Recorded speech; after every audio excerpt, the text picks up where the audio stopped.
So it's good to be back and in the swing of things at last. So obviously, one of the things we were heavily talking about and have heavily since talked about, of course, 2016 is what is going to be the situation like in Northern Ireland.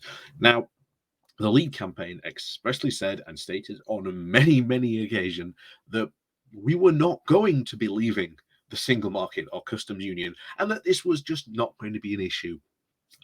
That was the case. Northern Ireland, not even going to be a problem.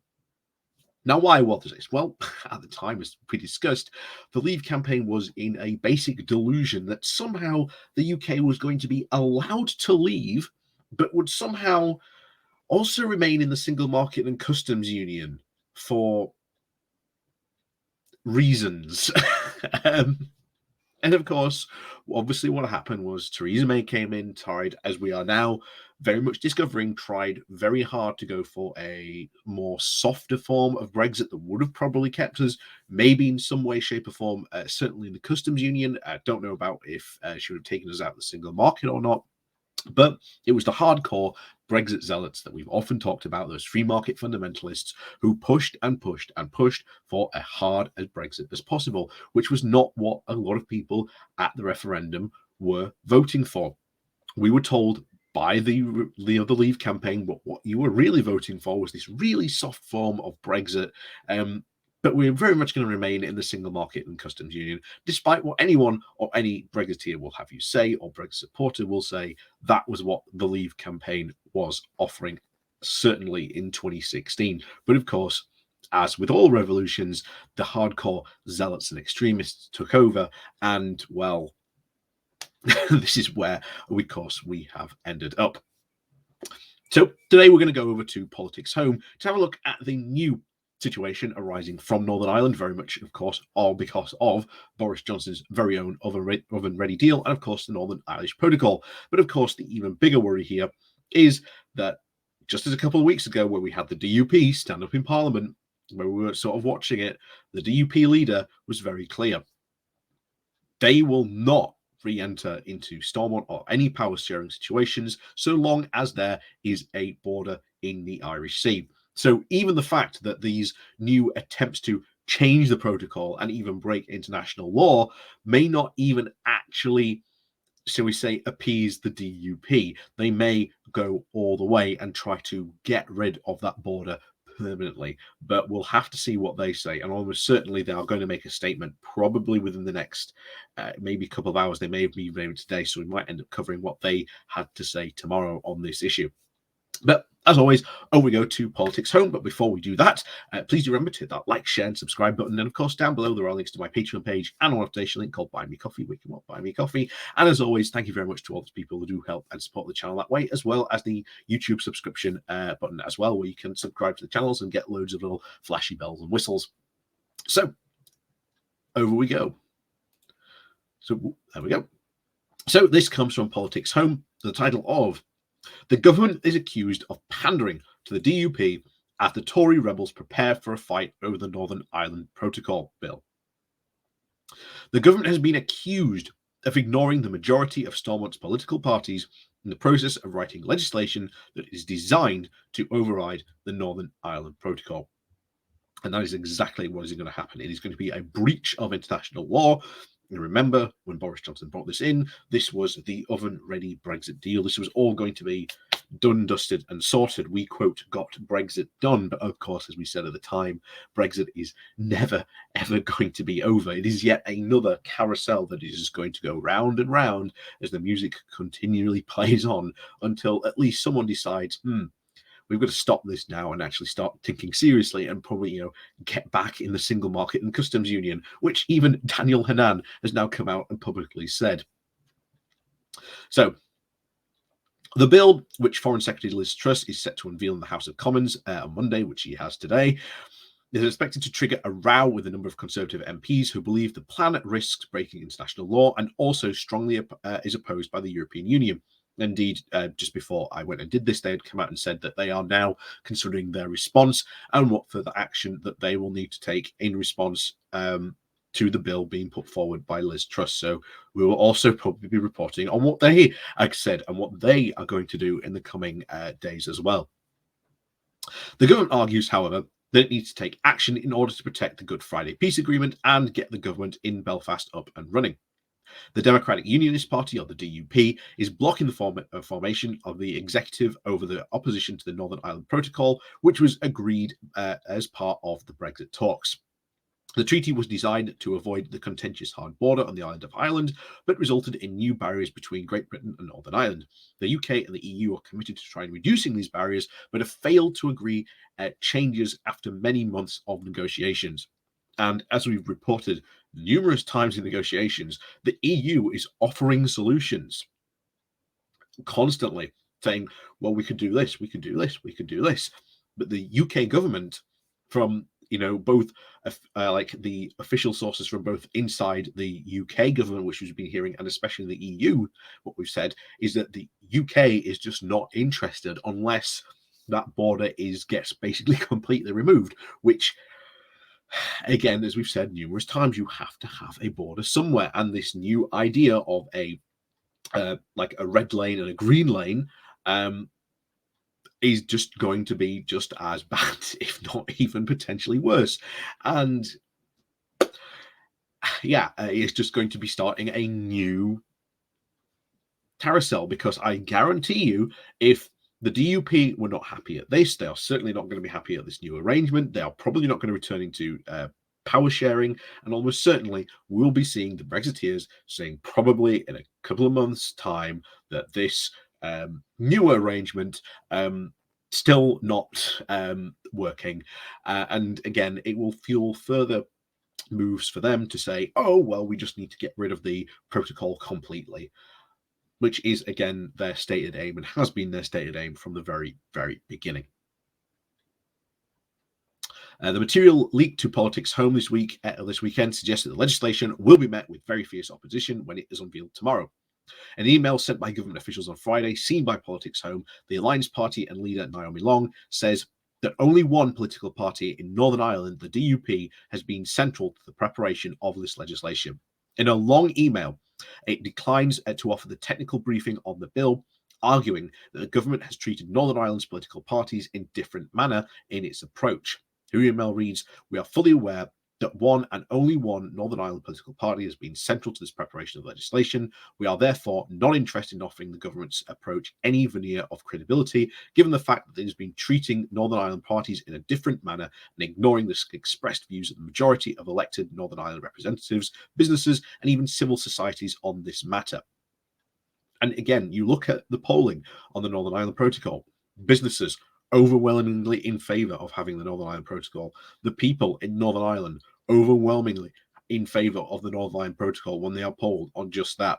The results, people voted overwhelmingly in favour of parties who are in favour of the Northern Ireland Protocol.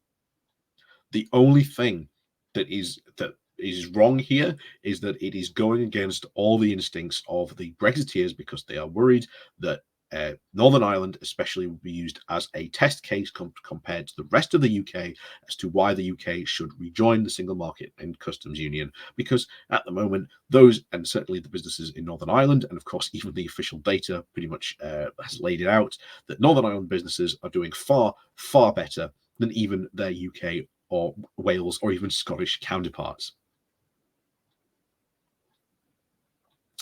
The government source hit back at the email, telling Politics Home that Long's characterization of the government's engagement with Northern Ireland party politics was inaccurate, saying, "It is disappointing that Naomi Long is the only party leader to reject the offer on a technical briefing on the government's protocol legislation. It is designed in the best interests of all people and businesses in Northern Ireland." It really isn't. We've engaged with all parties throughout this process, and to suggest otherwise is inaccurate.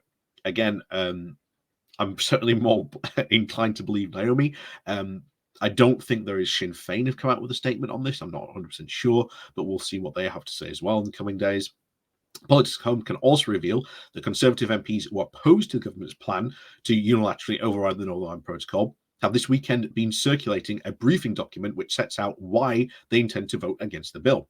The document, which lists the problems with the bill and what Boris Johnson should do instead, says that it is damaging everything the UK and the Conservatives stand for. It reads, breaking international law to rip up the Prime Minister's own treaty is damaging to everything the UK and the Conservatives stand for. We are a country that acts with integrity and honours the agreements we sign.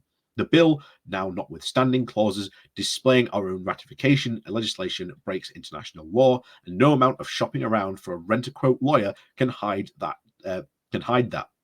Labour's decision to do this over the Iraq War was damagingly exposed and should be a cautionary tale. This week, Politics Home also reported that the First Treasury, James Eddy, the government's most senior independent lawyer, had not even been asked for his opinion on whether the legislation breached international law, and that in his own view, it is very difficult for ministers to actually argue that it doesn't. What a surprise.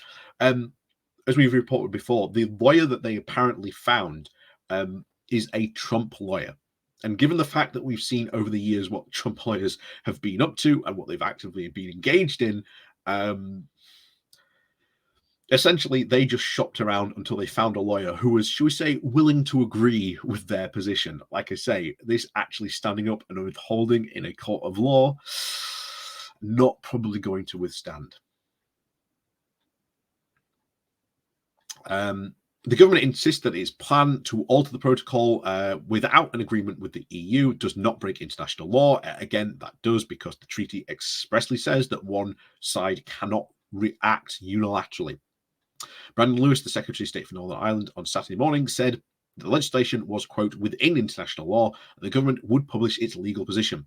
He said, we are not doing this because it is the right thing. We are doing this because it is the right thing to do for Northern people of Northern Ireland and the whole community of Northern Ireland, respecting and reflecting the fact that all the party leaders in Northern Ireland have been clear that there are problems with the protocol and that needs to be resolved. Again, there are problems with the protocol, but they are not unsurmountable. All the problems with the protocol are really, really small and technical details. You may remember when I was on the Sunday brunch just a couple of weeks ago. I can't remember his name now, but we were on there with the trade expert, and he even said, look, the details that need solving are like really small, minute details, but they are not insurmountable. The government just needs to sit down and negotiate, but they are not doing that. Instead, they are resorting to this. The Tory rebel briefing also adds that the plan is, quote, fundamentally damaging to the union and could lead to a growing number of people in Northern Ireland supporting breaking away from the UK, saying that the principle of consent in the Good Friday Agreement means that the majority of people in Northern Ireland can choose whether or not they want to stay in the United Kingdom or not, it reads. Protecting our precious union means that persuading the moderate centre ground that we are alienating them by pursuing this reckless bill that is toxic to the very swing voters that the union depends on. The Conservative MP who is opposed to the government's plans told Politics Home that the government has already singularly failed to engage with Northern Ireland and parties on this bill. 4 out of the 5 islands of parties and Northern Ireland businesses have already been largely ignored. Even parties representing the middle ground of voters that we need persuade to stick with the United Kingdom have been treated with total disdain. A key ally, of course, we'll get to America now. Key ally of President Joe Biden has urged the government to stick with its negotiations with the EU ahead of legislation being available on Monday. And of course, the international interview with the Parliamentary magazine, a sister publication of Politics Home, said that the US ambassador to the EU, Mark Greenstein, said that the Biden administration would prefer to see the UK reach a negotiated outcome with Brussels rather than take unilateral steps, saying that our primary goal is to keep the Good Friday Agreement alive and functioning, he said.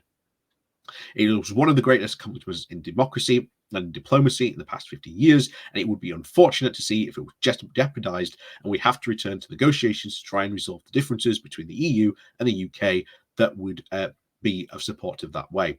We would prefer that the UK did not disrupt that agreement in any way. The government spokesperson told Politics Home, we have always been clear that the action will be taken to protect the Good Friday / Belfast Agreement if negotiated solutions cannot be agreed to fix part of the protocol that are not working. This bill is guided by a duty as a government as the whole of the United Kingdom to try and safeguard peace and stability in Northern Ireland and nothing else. If anything, it's been done to try and save Boris Johnson. Needless to say, of course, them saying, oh no, we're changing the protocol because it's all about the Good Friday Agreement. It's all about, the Good Friday Agreement. That's what it's all about. No, this is only, remember, this is only relatively a very new saying that they've found. This is again their justification when explicitly the protocol that was brought in, it even says it in the original bill of the Northern Ireland Protocol, that was done to protect the Good Friday Agreement, that it is compatible with the Good Friday Agreement, and it has been secured with the knowledge and again understanding of the people of Northern Ireland. So this is just going to go, I think, from bad to worse. I think it all comes down to what the DUP intend to do. And the DUP have laid out the position very, very clear. They do not intend to even return to Stormont so long as there is a border in the Irish Sea.